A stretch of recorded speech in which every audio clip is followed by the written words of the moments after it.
Shalom, nous allons étudier le Daf Ain dans Masechet Menachot et nous reprenons à la dernière ligne du Daf Samertet Amoud Bet avec une question de Rava qui est liée à ce qu'on a vu précédemment. Maï Rava, l'Ayan Maaser Maï. Par rapport au Maaser, quelle est la situation? Donc, c'est par rapport à la question d'avant, on avait demandé est-ce qu'on va selon le Haïkar ou est-ce qu'on va selon les pousses qu'il y a après? Lorsque l'on a un élément qui a poussé, qui après a été replanté, est-ce que on va selon la pousse de départ ou pas? Donc c'était par rapport au romer, si ça avait poussé suffisamment pour le romer ou pas. Donc la question ici maintenant est par rapport au Marasa. La Gemara pose la question Echidame, quel est le cas exactement? On propose que Gon, Deamdinu, Ve'asrinu. Donc c'est un cas où on a récupéré les épis de blé, on a pris le Marasa, Ve'chatlinu, et on a planté à nouveau ces mêmes épis. Vosifaleu, et ça a poussé à nouveau. Si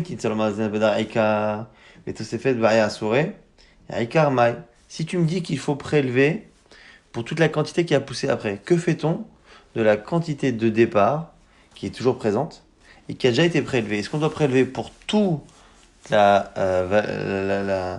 plante ou est-ce qu'on doit prélever que pour la partie qui a poussé en plus puisque la partie de départ a déjà été prélevée? Alors Amarle Abaye lui dit attends, Abaye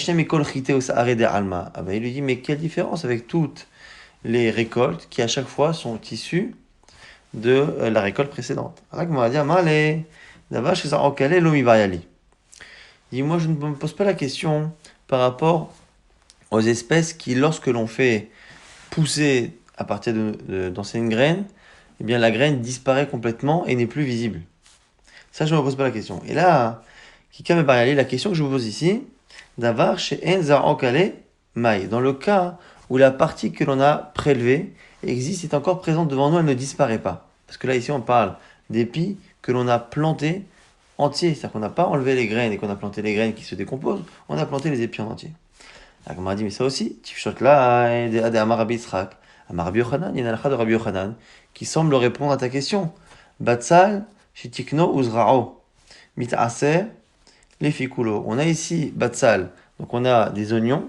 Ces oignons-là, on a déjà prélevé le maaser. Après, on les a plantés à nouveau. Et on prend le maaser en fonction de la totalité de ce qui va sortir à la fin. Donc la partie qui a déjà été prélevée une première fois, d'une certaine manière, sera prélevée une seconde fois parce qu'on a planté à nouveau et que on considère a priori, c'est comme ça qu'on a l'impression, on considère que c'est une nouvelle plantation. Alors la Gemara dit là aussi, c'est un cas particulier. Atam, zriato, aino zriato. Là-bas, le fait que l'oignon, lui-même avec ses racines, reparte, c'est la manière que l'on a de le semer, puisqu'il n'y a pas, on ne le sème pas avec des graines. Acha, là, va zriato. Alors que là, chez nous, la normalité pour le blé, c'est de prendre les graines et de les semer. Là, on prend l'épi, on le replante à nouveau. C'est pas exactement comme planter des graines, c'est pas non plus comme replanter des oignons entiers avec leurs racines, parce que là-bas c'est l'habitude, et chez nous dans le cas du blé ce n'est pas l'habitude, donc la question se pose effectivement. Malé Rabbi Chaina bar Maniomi il est abayé. Rabbi Chaina dit à Abaye. Nouvelle question. Atzis chez Donakou Mahu. Quel est le statut d'un pot qui n'est pas troué? Je rappelle que dans la halakha, on considère que lorsque l'on pose un pot sur la terre et que ce pot est troué par le bas, d'une certaine manière on estime qu'il pousse à partir de la terre qu'il y a en dessous, puisqu'il y a un trou qui fait finalement office de lien entre la terre du sol et la terre qu'il y a dans le pot. Quel est le statut de ce pot qui n'est pas troué? Alors on va vérifier que c'est par rapport au marasser. Alors moi, a priori, essayer de comprendre le cas. Ilonaku, alonaku, si le pot n'est pas troué, alors il n'est pas troué, c'est-à-dire que c'est considéré comme étant quelque chose qui n'est pas mechoubar à la karka, qui n'est pas lié au sol. Alors, du coup, si on a une récolte qui vient d'un pot, il faudra prélever avec une autre récolte qui vient d'un pot. C'est-à-dire pour pouvoir cachériser une récolte, prélever le marasser sur une récolte qui vient de pot, il faudra prélever avec des fruits qui viennent de pot, et quand ça vient de la terre, avec des fruits qui viennent de la terre, puisque les chiyuvim, les obligations, ne sont pas du même ordre. Alors la Gemara dit, peut-être que la question ici est quelle est la situation quand on a après pris le pot et qu'on l'a mis dans la terre? Est-ce que on considère qu'il y a eu un changement, que c'est une nouvelle zria, c'est une nouvelle plantation et que donc il faut prélever à nouveau ou pas? Achachada zriahi, Ichabore udeka mechavra verole. Atam, shte zriot, ninhu. Donc ici, on est en train de comparer ce cas-là avec le cas précédent. Est-ce que c'est pareil quand on prend un pot qui n'est pas troué et qu'à un moment donné, on le troue? Est-ce que c'est exactement pareil que le cas de nos épis, alors que les épis, rappelez-vous que l'on avait planté complètement dans la terre. Donc la question ici, est-ce que lorsque l'on troue un pot qui ne l'était pas, est-ce que ça s'appelle que l'on plante totalement à nouveau? Ou la Gemara ici a l'air de faire une distinction et dire que finalement, ici, c'est Khadazriya, on a réellement semé qu'une seule fois dans le pot. Simplement, le pot est déconnecté de la terre et il devient connecté à la terre à un moment donné. Mais ce n'est pas pareil que le cas des épis, dans lequel on a vraiment planté à nouveau, physiquement. Et donc, c'est une Zriya Khadasha. Bayer Rabbi Abaou, nouvelle question de Rabbi Abaou, Shibolet, Shemerecha Bakeri ou Shatla, Vekara Alea, Shem Echuba. On a des chibolines, donc on a un épi que l'on a planté, et pendant qu'il était replanté, on a justement appelé Shem Echuba, c'est-à-dire qu'on a prélevé, on a ici nommé une partie de la récolte comme étant Trouma, Maou. Kevan Shemerecha Tavlahla. Puisqu'à un moment donné, on a préparé les épis et donc ils étaient aptes à recevoir ce digne de Trouma, bah, du coup, Kikara Alea Shem Kachala, quand il l'a nommé, ça a pris cette Kedusha et donc c'est Trouma. Odilma Kevan des Chatla, par l'étable laminée. Ou est-ce que, parce qu'à un moment donné, on l'a replanté, ça s'appelle une récolte qui est au sol, et donc ça n'a pas de possibilité de prendre le digne de Trouma. Alors Rabbanan, on va aller Rabbanan, les Abaye répond à Abaye. Si tu pouvais le faire, si tu pouvais nommer cette trouma une fois que tu as planté à nouveau les épis, tu te retrouverais à avoir un digne de trouma pour le sol. Outnan, et c'est une Mishnah qui dit Lomatsinu trouma mechouba la karka. Il n'y a pas de trouma dans mechouba, dans ce qui est lié au sol. Alors, Amalé Abaye, Kitania, il est Inyan et Chayouvé. Abaye repousse. Il dit, vous savez, l'enseignement que vous m'avez dit, qui dit justement qu'il n'y a pas de digne de trouma dans quelque chose qui est au sol, c'est pas qu'il n'y a pas de digne de trouma. C'est qu'on ne peut pas rendre coupable quelqu'un, on ne peut pas le faire payer, on ne peut pas le mettre à mort s'il consomme cette trouma à partir du moment où elle est au sol. Donc c'est particulier, c'est les nina chayovim mitavech chomesh. C'est pour savoir s'il est passible de la peine de mort et s'il doit payer un cinquième de plus que ce qu'il a profité. Itali je vais achil taloshu.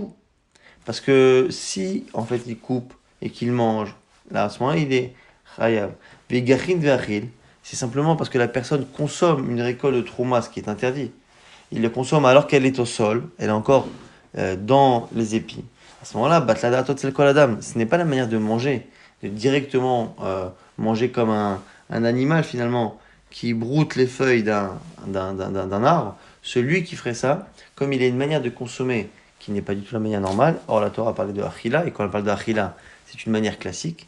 Et donc, il n'est pas Chayav. Donc, ce qui est en train de dire Abaye, c'est que la Braïta que les Chachamim ont rapportée, on s'en a dit Tnan, c'est une Braïta.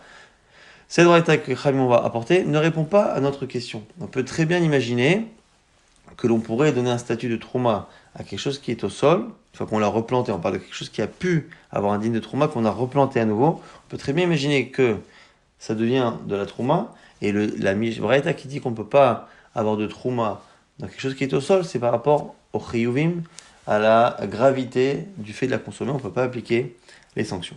Ou Maïshna, donc la Gemara nous dit, Maïshna bidirti va pinkasa de Ilfa. Quelle différence avec ce qui est marqué dans le pinkas de Ilfa, dans le papier de Ilfa? Betsenivlata ofatahor. Là-bas, on parle des œufs qui sont dans un animal cachère, dans une poule par exemple, qui est cachère, et on la retrouve dans l'animal, dans la poule, mais qui est morte. On dit quoi là-bas? Mixatan bachut, mixatan bifinim. Certains des œufs sont à l'intérieur de la poule, d'autres on les retrouve à côté, à l'extérieur. Alors on dit quoi? Mim bifinim etameim begadim abetablia.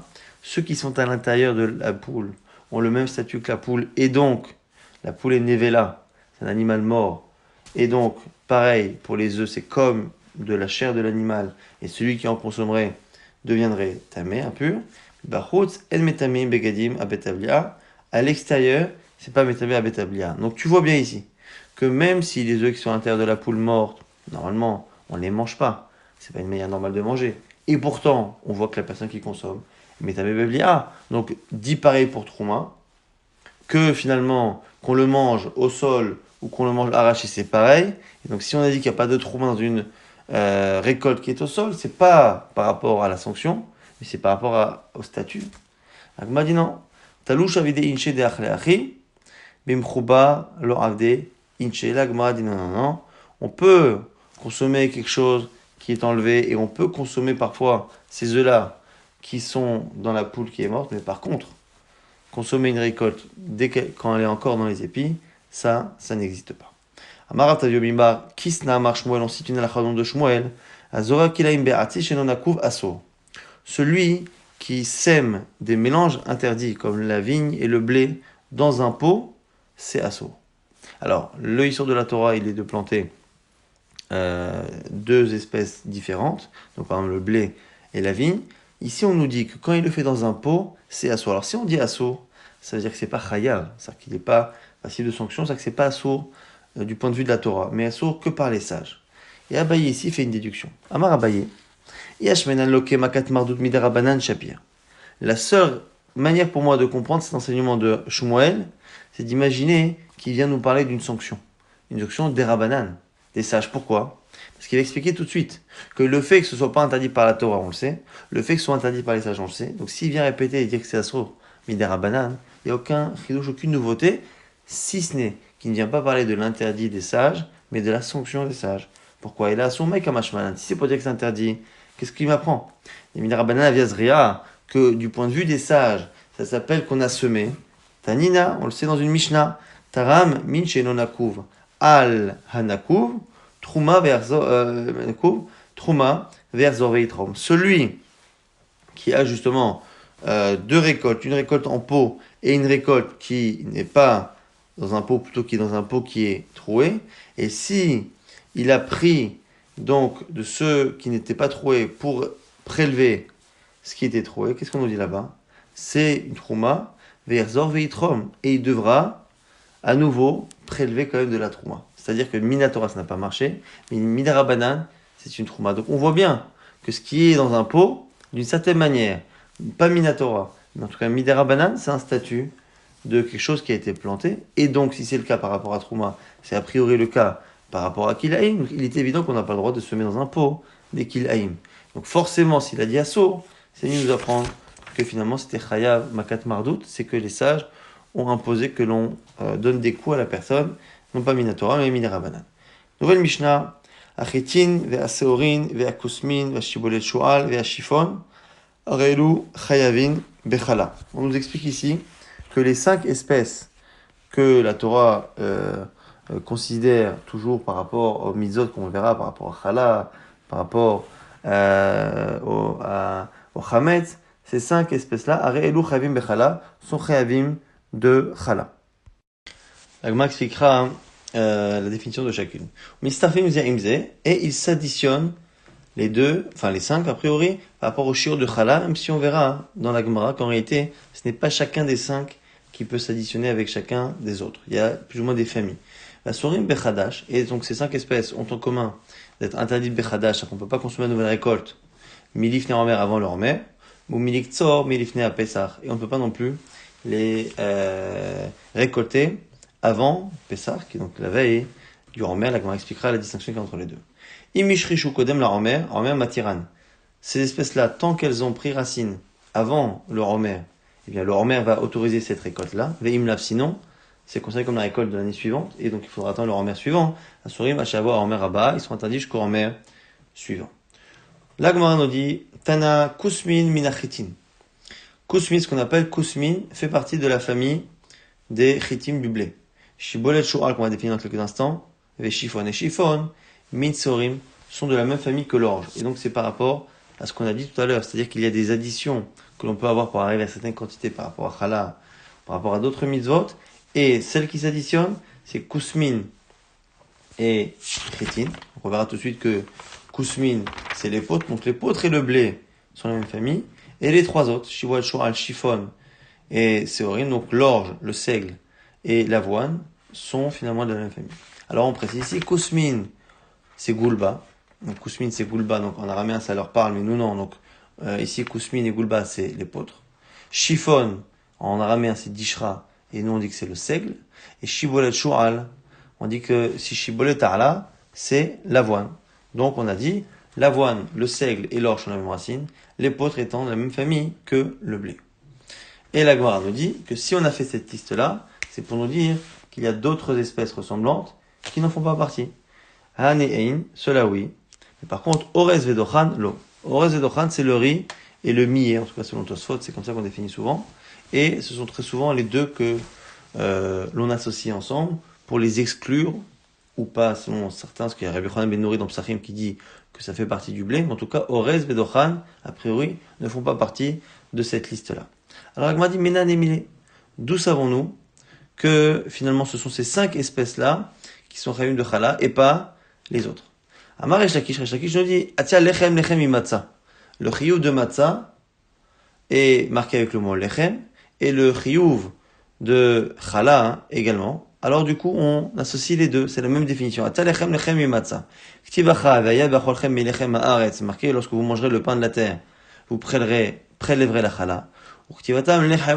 Et c'est marqué pour la matzah que la matzah est l'echemoni, un pain de misère.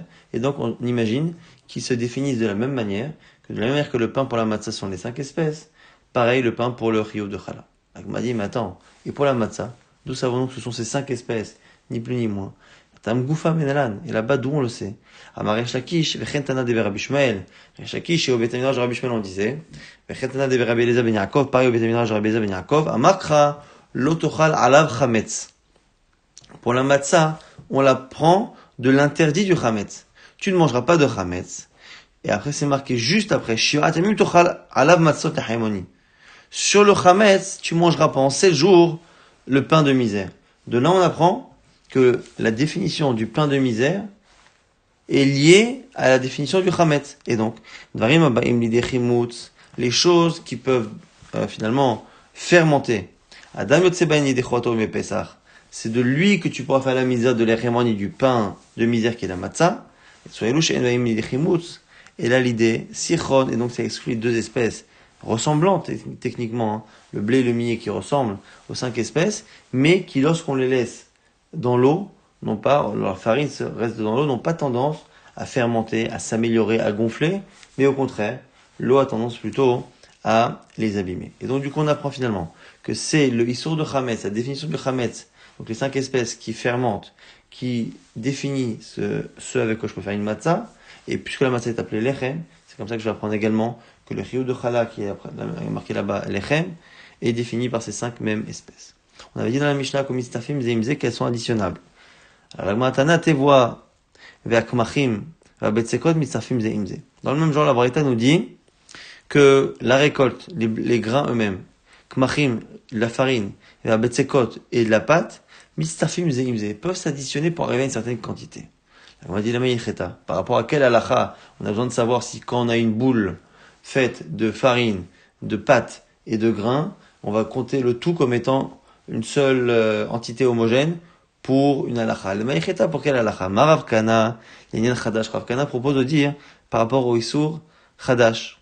Donc on parle de quelqu'un qui a consommé la nouvelle récolte, mais pour avoir la quantité suffisante de kazaït, il a consommé un kazaït qui est composé de ces 3 choses, et bien on considérera qu'il a consommé un kazaït de la récolte et qu'il est chayav et qu'il recevra malkout. Rabbi Yosef Amar propose les chametz de Pesach par rapport au chametz. Si on a un chametz qui est composé de ces 3 choses-là, on est finalement chayav. Papa Amar l'enyan maaser sheni. Papa dit c'est par rapport au maaser sheni qui était de manger Yerushalayim et achile chus la choma laké. S'il a consommé un morceau composé de ces 3 choses-là en dehors de Yerushalayim du maaser sheni, il sera loqué. Rava propose une dernière explication. Rava Amar, l'anyan tumat ochalim par rapport à la touma des aliments. Et ça vient nous apprendre que finalement, les 3 entités se ressemblent, la tevoa, la récolte, la farine ressemble à la pâte. Matam uchla be'ene afacha nami uchla be'ene. C'est mieux nous apprendre, surtout nous dire Rava, que la manière que la pâte n'a pas dans la pâte on n'a plus une notion de déchets, de clipa de peau qu'il y a sur les grains, et bien c'est pareil pour le reste, quand on compte le shiur, on ne compte pas les clipotes pour être chayav sur tumat ochalim. Et la Gemara ici prouve avec une braïta, Beatania. Chita ben Kloufa, ben Shena Kloufa mitztarefet. Une récolte de blé. Qu'on ait enlevé les pots ou pas. Ça s'additionne. Se'ora Kloufa mitztarefet. Shena Kloufa en mitztarefet. Par contre, pour l'orge, on fait la distinction et on additionne pour avoir la quantité que s'il n'y a plus justement cette peau, s'il y a la peau, non. Alors la Gemara dit, ici, essaye d'objecter à cette varita. Et ni ive atana de Rabbi Shmuel, chez Rabbi Shmuel enseigné, à kol zera zeroua acha izarea. C'est marqué là-bas au sujet de la tum'a. Si il tombera quelque chose de tamé sur kol zera zeroua, sur n'importe quelle semence, n'importe quelle graine, acha izarea qui sera semée. Donc ça, finalement, nous apprend que la définition de quelque chose qui reçoit la tum'a, c'est aussi quelque chose qui peut être semé. Or, les graines sont semées avec et sans leur peau. Rita beklipata, ou beklipata, même a priori souvent avec leur klipa. Vadashim beklipata, et même finalement les lentilles ou n'importe quelle graine est semée avec sa klipa. Donc tu vois bien que normalement le issour de tum'a, le chiyuv de tum'a devrait concerner même ces cas-là. La Gemara dit lokashia, il n'y a pas de contradiction.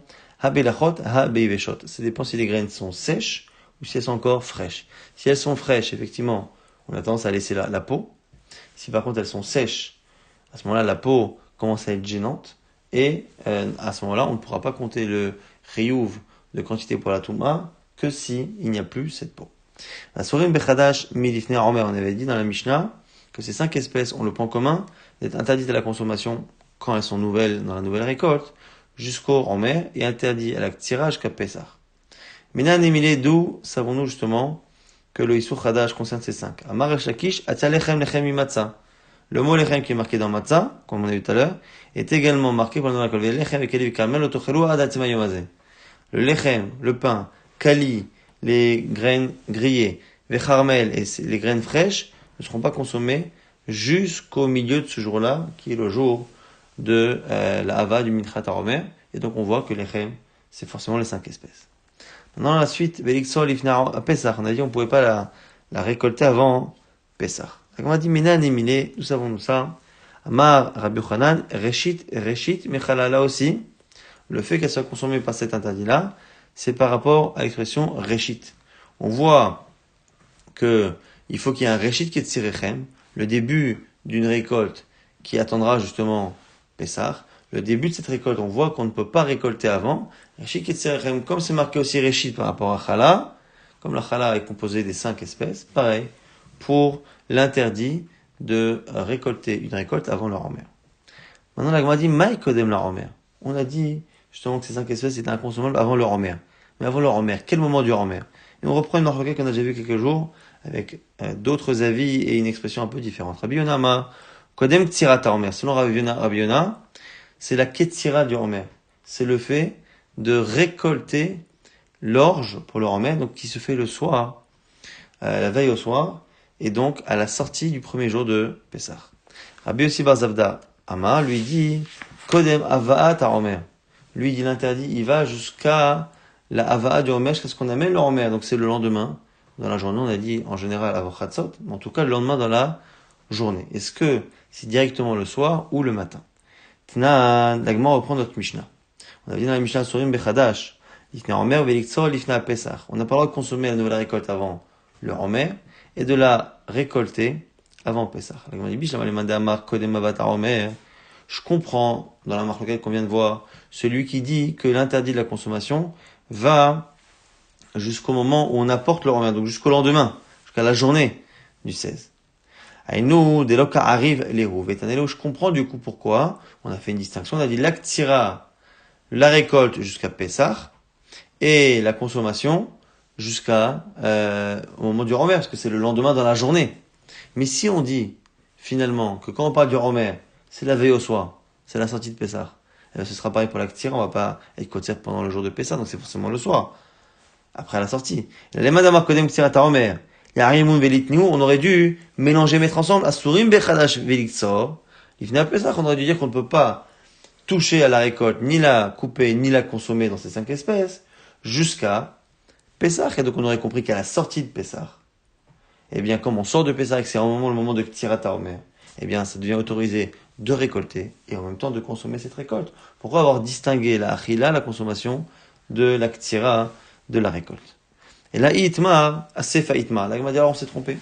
La marloquette qu'on a vue il y a quelques instants entre Rabbi Yona et Rabbi Yossé Bar Zavda, est-ce que on parle de la ktira du Homer ou est-ce qu'on parle de la va'ata Homer?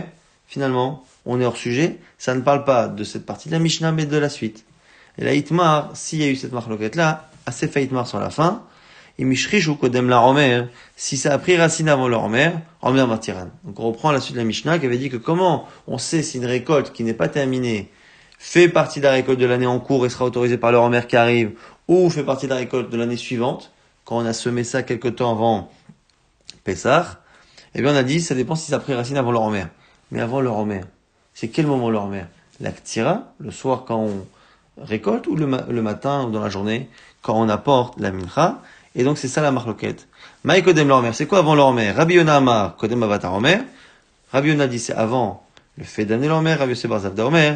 Kodem ktira, lui, il pense que c'est avant la ktira.